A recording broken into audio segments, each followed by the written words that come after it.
Shalom Charim, I'm Stephen Ben-Nun. You're watching Israeli News Live, and I guess I don't know when we're ever going to get enough of this.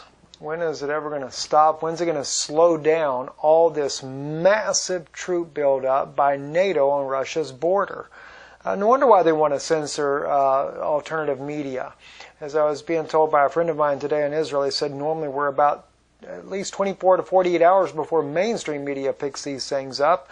Of course, not in this case here. The Telegraph speaking about Britain to send hundreds more troops to Russian border as Cold War tension escalates across Europe.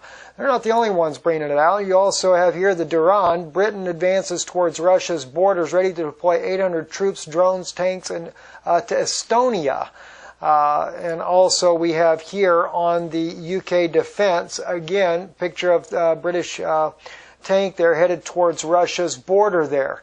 You know, and to give you an idea where Estonia is here, just to take a look here on our map right here on the screen here, this is a little tiny country of Estonia right here, and of course Russia's border runs right here. It wasn't too long ago, about 8 months ago, that we shared with you from a friend of ours living there in Estonia that the U.S. had about 100 tanks on the Navarre River.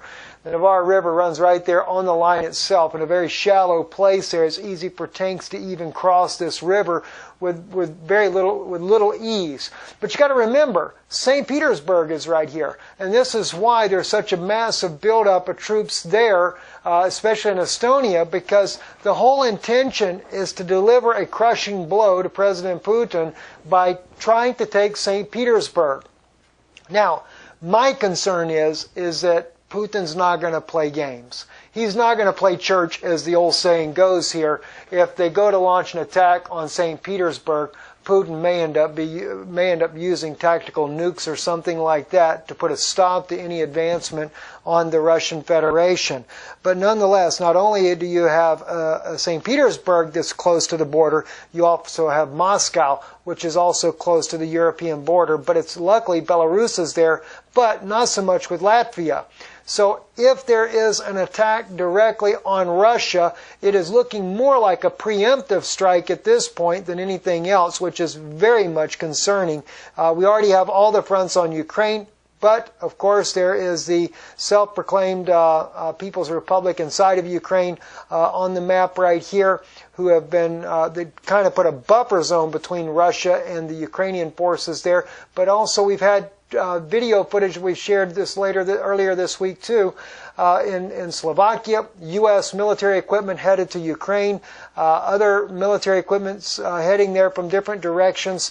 So there is a massive buildup on the border with Russia, and of course Belarus is right there, tucked in the middle there, just to the north of Ukraine, south of Latvia, Lithuania, and Estonia. And Russia has been doing war games there with Belarus, also preparing, because that little country always gets the blunt of every war, including World War II, where the famous movie Defiance originates from the story there, and the largest massacre of Jews of the entire Holocaust era. Anyway, I'm Stephen Ben-Nun. You're watching Israeli News Live. Very troubling news to be hearing. So many troops. And by the way, real quick before we close out on this broadcast, according to this here, the UK Defense Journal that published this article here, the 800 personnel to Estonia is with France and Denmark's contributing further troops. That's in addition to the 800. Not to mention the tanks, even aircraft. Britain's is looking at sending aircraft as well in this direction. So it's just this is worse than a Cold War. I mean, the Cold War was nothing compared to what is happening now. How much longer will it be, this provocation? I really still don't see Russia doing a first strike, because dealing with NATO, knowing that it's such a massive military to deal with.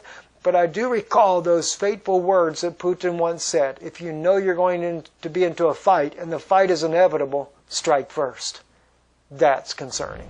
I'm Stephen Ben-Nun with Israeli News Live. Shalom.